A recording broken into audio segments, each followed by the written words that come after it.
Dear students, কেমন আছেন আপনারা? আশা করি ভালো আছেন। বর্তমান পরিস্থিতিতে সাবধানে থাকবেন, সতর্ক থাকবেন, যত সম্ভব ঘরে থাকবেন, আর অনলাইন ক্লাসে সময় মতো চলে আসবেন। আশা করি গত ক্লাস আপনারা মোটামুটি বুঝতে পেরেছেন। ঠিক মতো পড়াশোনা করলে আপনারা অবশ্যই বুঝতে পারবেন এবং সামনে যেসব পড়াশোনা আসবে সেগুলো আপনারা সঠিকভাবে করতে পারবেন। তারপরে যদি কোনো কোশ্চেন থাকে অবশ্যই আমার সাথে যোগাযোগ করবেন। ওকে, তো গত ক্লাসে আমরা স্ট্যাটিস্টিক্সের ডেফিনেশন এবং হোয়াই স্টাডি স্ট্যাটিস্টিক্স পড়েছি। আমি ডেফিনেশনটা আবার বলতেছি। Statistics is the science of collecting, organizing, presenting, analyzing and interpreting data to assist in making more effective decisions. Okay, তো at first আমাদের ডাটা কালেক্ট করতে হবে, দেন সেখান থেকে অর্গানাইজেশন, প্রেজেন্টেশন, দেন সেটা অ্যানালাইজ করতে হবে অ্যান্ড লাস্টলি ইন্টারপ্রেট করতে হবে। এটা হচ্ছে খুবই সিম্পল একটা থিম। ওকে, এটা করতে গেলে আমাদের কিছু টার্ম এখন শিখতে হবে।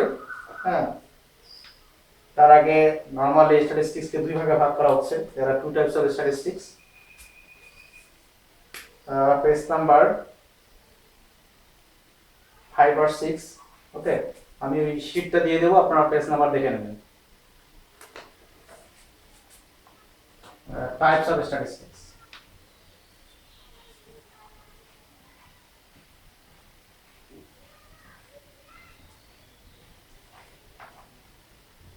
Number 1, descriptive statistics.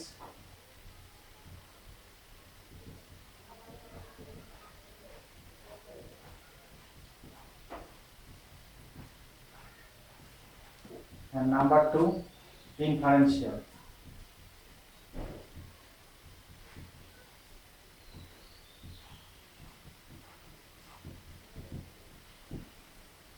Okay, so descriptive statistics and inferential statistics. Okay, so number 1, descriptive statistics.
Okay, number 1, descriptive statistics. That means descriptive statistics is the method of organizing, summarizing and presenting data in an informative way. অর্থাৎ ডাটাকে তথ্যমূলকভাবে organise করা, সংক্ষিপ্ত করা, summarise করা এবং present করাকে বলা হচ্ছে descriptive statistics.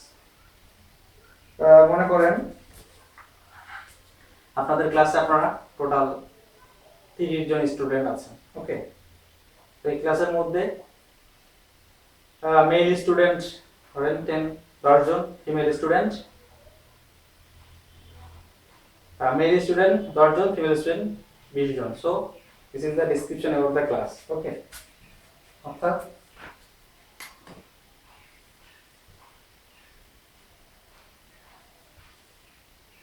for example male and female 10, 20, 30. So male student 10 and female student 20. ওকে, তো এভাবে আমরা প্রেজেন্ট করতে পারি। আবার আমরা টেবিল আকারেও সেটাকে সামারাইজ করতে পারি। মেল ফিমেল, মেল আর হচ্ছে female 20 student. Okay, so this is a description about your class. Male student 10 and female student 20. Okay, আমরা গ্রাফের মধ্যে প্রেজেন্ট করতে পারি male student 10, female student 20. Okay, this is, এখানে শুধুমাত্র আমরা ডেসক্রিপশন দেব অ্যাবাউট ডাটা, এখান থেকে আমরা ফরকাস্ট করব না, সেটার জন্য হচ্ছে আমাদের inferential statistics.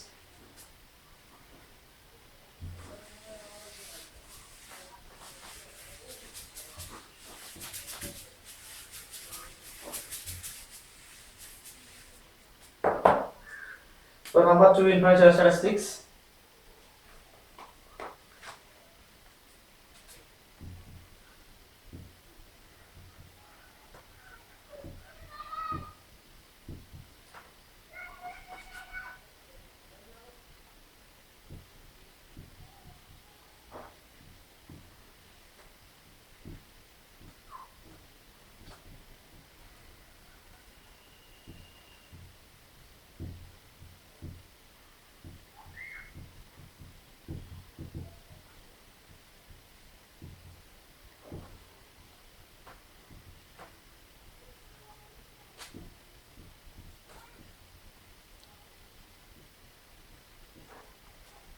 The methods used to estimate a property of population on the basis of a sample, অর্থাৎ কি হবে, স্যাম্পলের উপর বেস করে পপুলেশনের প্রপার্টি সম্পর্কে এস্টিমেট করবে, পপুলেশনের ক্যারেক্টারিস্টিক্সকে ইন্টারপ্রেট করবে কি হতে পারে। যেমন মনে করেন আমি কিন্তু প্রথমে একটা 5 মিনিটের ভিডিও বানিয়েছিলাম, সেটা বানিয়ে মোটামুটি 4 সেকশন স্টুডেন্ট কিন্তু ক্যাপ্টেনদেরকে দিয়েছিলাম, তো তারা দেখেছিল মোটামুটি যে না ভিডিওটা মোটামুটি দেখা যায়। তো আমি কি করেছিলাম, এখানে একটা স্যাম্পল ডাটা নিয়েছিলাম যে আসলে এই ভিডিওটা ঠিক মতো দেখা যাচ্ছে কিনা। দেন কিন্তু আমি মোটামুটি ধারণা পেয়েছি যে যেহেতু 4-5 জন বলতেছে মোটামুটি দেখা যায়, সুতরাং আমার সব স্টুডেন্ট এটা দেখতে পারবে। ওকে, তাহলে আমি যে 4-5 জন সেটা হচ্ছে আমার স্যাম্পল, তার উপর বেস করে আমার 4 সেকশনের স্টুডেন্টকে আমি কিন্তু আইডেন্টিফাই সবাই যাতে দেখতে পারে। এখন আমাদের এখানে দুইটা বিষয় জানতে হবে, নাম্বার 1 হচ্ছে পপুলেশন and another one হচ্ছে sample. Okay, what is population?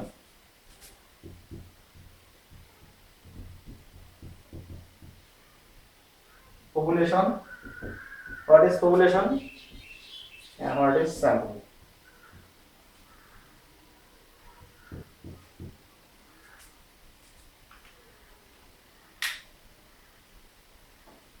আপনারা তো অনেকেই বলবেন পপুলেশন মানে জনসংখ্যা, আমি যদি বলি জনসংখ্যা কি,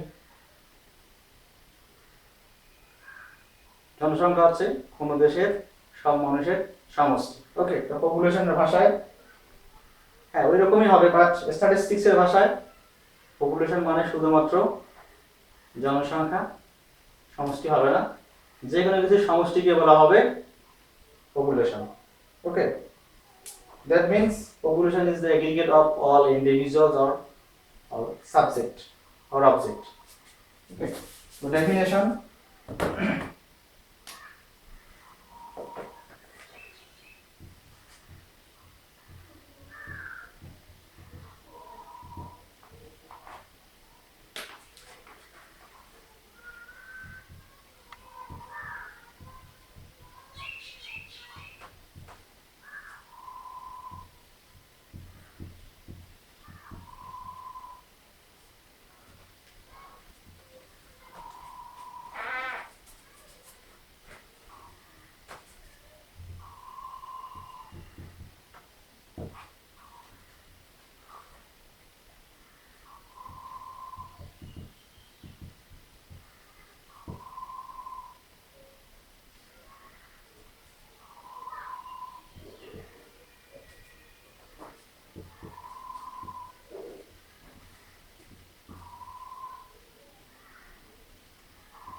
The entire set of individuals or object of interest or the measurements obtained from all individuals or object of interest অর্থাৎ ইন্ডিভিজুয়াল অথবা অবজেক্টের ইন্টারসেটকে বলা হবে পপুলেশন। সব সময় আমরা পপুলেশন বলতে মানুষের সমষ্টি বোঝাবো না, যে কোনো কিছু সমষ্টিকে আমরা পপুলেশন বোঝাবো। যেমন আপনারা এই ক্লাসে 30 জন স্টুডেন্ট আছেন, সো এই সব স্টুডেন্ট মিলে একটা হচ্ছে পপুলেশন, ঠিক আছে। আবার মনে করেন সিটি ইউনিভার্সিটির যত স্টুডেন্ট আছে সব স্টুডেন্ট মিলে হচ্ছে পপুলেশন, ওকে। অথবা আপনার বাসার সামনে ফুলের বাগান আছে, তো সব ফুলের গাছ মিলে একটা পপুলেশন। অথবা মনে করেন আপনি যে বাজারে যাচ্ছেন, সেই বাজারে যতগুলা দোকান আছে, যদি আপনি দোকান সম্পর্কে জানতে চান তাহলে সব দোকান হচ্ছে পপুলেশন। অথবা মনে করেন যে আপনার যে পুকুর আছে, পুকুরের মধ্যে যে পানি আছে, আপনি যদি পানি সম্পর্কে জানতে চান তো সব পানি হচ্ছে পপুলেশন। অথবা আপনি যদি মাছ সম্পর্কে জানতে চান তাহলে পুকুরে যত মাছ আছে সবগুলা সমষ্টি হবে population.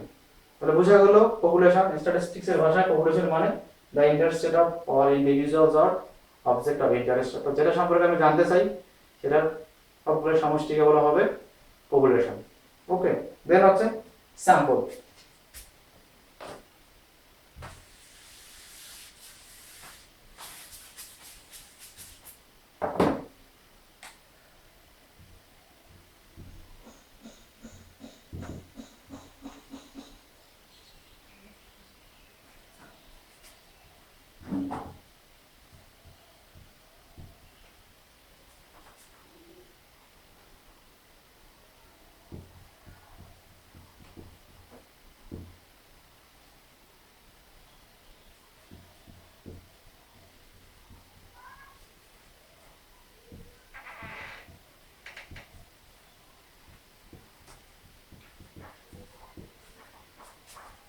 Sample is a part or portion of the population, অর্থাৎ যে পপুলেশন সম্পর্কে আমার ইন্টারেস্ট সেই পপুলেশনের পার্টকে বলা হবে স্যাম্পল।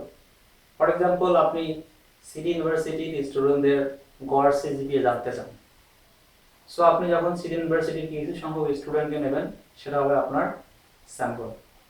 হ্যাঁ, সব স্টুডেন্ট হচ্ছে পপুলেশন, সেখান থেকে আপনি যখন কিছু সংখ্যক নেবেন সেটাকে বলা হবে স্যাম্পল। কিভাবে নেবেন সেই প্রসেস, অনেক ধরনের প্রসেস আছে, সেটা আমরা হয়তো পরে শিখবো। বাট আপনি যদি সিটি ইউনিভার্সিটি স্টুডেন্টদের গড় সিজিপিএ জানতে গিয়ে যে রিয়েল স্টুডেন্টের কিছু সংখ্যক স্টুডেন্ট নেন তাহলে কিন্তু সেটা স্যাম্পল হবে না। যে পপুলেশন সম্পর্কে আমার ইন্টারেস্ট সেই পপুলেশনেরই রিপ্রেজেন্টেটিভ পার্টকেই হবে বলা হবে স্যাম্পল, ওকে। এই দুটো টার্ম আপনারা মনে রাখবেন, পপুলেশন এন্ড স্যাম্পল। এন্ড কেন আমরা why we take sample, কেন আমরা স্যাম্পল নেব? আমরা পপুলেশন নিয়ে কাজ করলে রেজাল্ট পেতে পারি, কিন্তু আমরা কেন স্যাম্পল নেব, why we take sample instead of taking population? তো অনেকগুলো রিজন আছে, তার মধ্যে পাঁচটা বেশি important.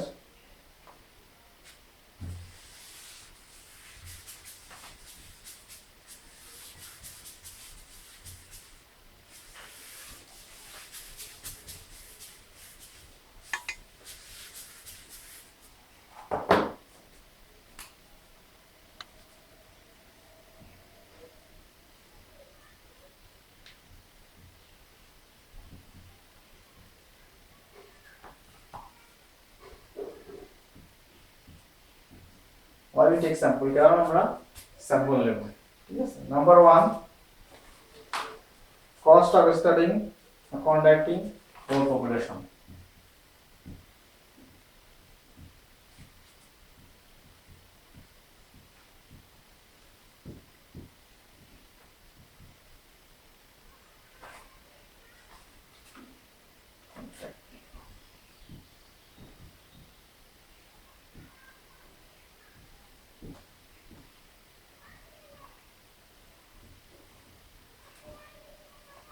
The cost of studying or contacting whole population. Number 2,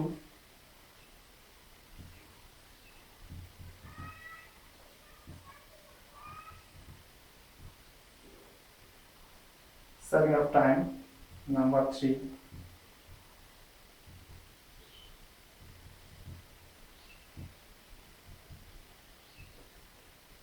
Acting answer number 4.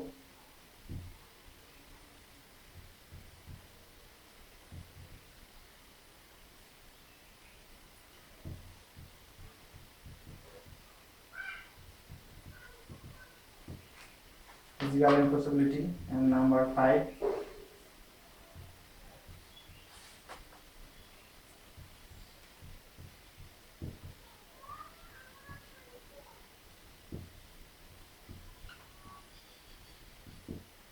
Sample results are adequate. Okay.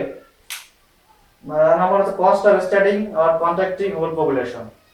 তো যখন আমরা সব পপুলেশনের সব আইটেম অবজারভেশন নিয়ে কাজ করব তখন আমাদের কস্ট অনেক বেশি পড়ে যাবে। হ্যাঁ, যেমন বললাম যে আমার সিটি ইউনিভার্সিটি স্টুডেন্ট সবাইকে নিয়ে যদি আমি কাজ করি আমার অনেক কন্ট্যাক্ট করতে গেলে অনেক খরচ হবে। সেখান থেকে আমি যদি অল্প সংখ্যক 50 জন নিয়ে কাজ করি তাহলে কিন্তু আমার কন্ট্যাক্ট করতে বা স্টাডি করতে অনেক কম খরচ লাগবে।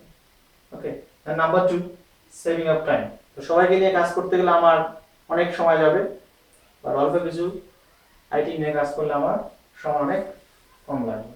Number 3, destructive nature of some test. কিছু কিছু টেস্ট আছে যেগুলো নষ্ট হয়ে যায়, ধ্বংস হয়ে যায়, সেক্ষেত্রে আমাকে কি করতে হবে? অবশ্যই স্যাম্পল নিতে হবে। হ্যাঁ, মনে করেন যে আপনি জানতে চাচ্ছেন যে চেয়ারে বসে আছেন সেই চেয়ারটা কতবার আছাড় দিলে ভেঙে পড়ে। তাহলে আপনার ক্লাসে 30টা চেয়ার আছে, সবগুলো যদি আপনি মানে ভেঙে ভেঙে টেস্ট করে যে কতগুলো আছাড় দিলে ভাঙবে, তাহলে সবগুলো চেয়ারে কিন্তু নষ্ট হয়ে যাবে, পরে কিন্তু বসার জন্য আপনি কিছু পাবেন না। তাহলে আপনার কি করতে হবে? 30টার মধ্যে হয়তো 5-7টা চেয়ার যদি আপনি আছাড় দিয়ে ভেঙে দেখেন যে কয়বার আছাড় দিতে সেটা ভাঙে, তাহলে কিন্তু আপনি আইডিয়া পেলেন যে মোটামুটি সাপোজ 10বার 15বার আছাড় দিতে ভাঙে। সো আপনার কি হলো, এখানে আপনি সবগুলা ভেঙে ফেললে কিন্তু আপনার বসার কিছু থাকবে না, আপনাকে কিছু টেস্ট করে দেখতে হবে আসলে কতবার আছাড় দিলে সেই চেয়ারগুলো ভাঙে। ওকে, দেন ফিজিক্যাল ইম্পসিবিলিটি। সব সময় পপুলেশনের সব আইটেমকে পাওয়া যায় না। মনে করেন যে আপনার বাসায় তো সার্ভে করতে গেল, দেখলো যে আপনার ওই সময় বাসায় নেই, বাজারে চলে গেছেন, ওই সময় আপনি আত্মীয় চলে গেছেন, ঠিক আছে, যেটা বাংলাদেশে অনেক সময় হয় না, যে আদমশুমারি করতে গেল, দেখা গেল যে যার বাসায় গেছে সে হয়তো আরেকজনের বাসায় চলে গেছে, সে হয়তো গাড়িতে গেছে। তো ফিজিক্যাল ইম্পসিবিলিটি, অর্থাৎ সবাইকে সবসময় পাওয়া যায় না। Okay, then number 5, sample results are adequate. That means দেখা যাচ্ছে পপুলেশনে কাজ করলে যে রেজাল্ট পাওয়া যেত, স্যাম্পল নিয়ে কাজ করলে মোটামুটি একই রেজাল্ট পাওয়া যাবে। শুধু শুধু আমরা কেন পপুলেশন নেব? মনে করেন যে আপনি জানতে চাচ্ছেন চিনির কেজি কত, তা আপনার বাসার পাশে যে দোকানে সেখান থেকে জিজ্ঞাসা করেন চিনির কেজি কত, তার একটা কাছে কি আর দোকানে জিজ্ঞাসা করতেন চিনির কেজি কত, যে পাবেন। আবার যদি সারা বাংলাদেশ ঘুরে যদি জানতে চান চিনির কেজি কত, দেখবেন যে মোটামুটি সব জায়গায় চিনির দাম একই রকম। তো পুরো বাংলাদেশে কি চিনির দাম শোনা দরকার আছে? তাহলে 4-5টা দোকানে যদি আপনি চিনির দাম সম্পর্কে জানতে চান তাহলে কিন্তু আপনি মোটামুটি আইডিয়া পেলেন যে আসলে চিনির দাম কত। ঠিক আছে, এগুলো হলো কারণ কেন আমরা পপুলেশন না নিয়ে স্যাম্পল নিব। ওকে, বাট আমরা পপুলেশন নিয়ে কাজ করতে পারি, কিন্তু এসব কারণে আমাদের কষ্ট হবে বেশি। আবার কিছু কিছু ক্ষেত্রে আছে যেখানে অবশ্যই স্যাম্পলই নিতে হবে। হ্যাঁ, বরঞ্চ পপুলেশন নিলে রেজাল্ট না পাওয়ারই চান্স বেশি। বাট এসব ক্ষেত্রে কিন্তু আমরা পপুলেশন নিয়েও কাজ করতে পারি, স্যাম্পল নিয়েও কাজ করতে পারি। বাট আর বলতে কিছু কিছু ক্ষেত্রে আছে যেখানে অবশ্যই স্যাম্পলই নিতে হবে। ওকে, ফর এক্সাম্পল মনে করেন যে ব্লাড টেস্ট, তাই না? এখন একজন রোগীর কি রোগ হয়েছে সেটা যদি জানতে চাই তাহলে কি করতে হবে? আমাদের 1 সিরিঞ্জ অথবা 2 সিরিঞ্জ ব্লাড নিয়ে টেস্ট করতে হবে যে আসলে তার কি রোগ হয়েছে। এখন যদি তার পুরো ব্লাড নিয়ে আমি টেস্ট করি, ওকে, তো ব্লাড নিয়ে যদি ফেলি তাহলে তো রোগী আর বাঁচবে না, রোগ তো পড়ে ধরা, তাই না? তো এক্ষেত্রে আমার অবশ্যই স্যাম্পল নিতে হবে। অথবা যারা সাপোজ যারা রান্না বান্না করেন, এখন সাপোজ তরকারি টেস্ট হয়েছে কিনা, তো সেটা করতে হলে কি করতে হবে? 1-2 চামচ সে টেস্ট করতে হবে যে আসলে তরকারিতে লবণ হয়েছে কিনা বা তরকারি স্বাদের হয়েছে কিনা।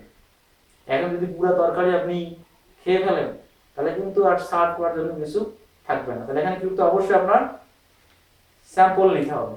ওকে, আবার মনে করেন যারা অথবা মনে করেন যে এই পারফিউম কিনেন, তাদের কি করতে হয়? পারফিউম কেনার দোকানে গিয়ে 1-2 স্প্রে দিয়ে চেক করতে যে আসলে আপনার এই পারফিউমটা ভালো লাগতেছে কি লাগতেছে না। এখন যদি পুরো পারফিউম আপনি আপনার শরীরে দিয়ে ফেলেন তাহলে কি হবে?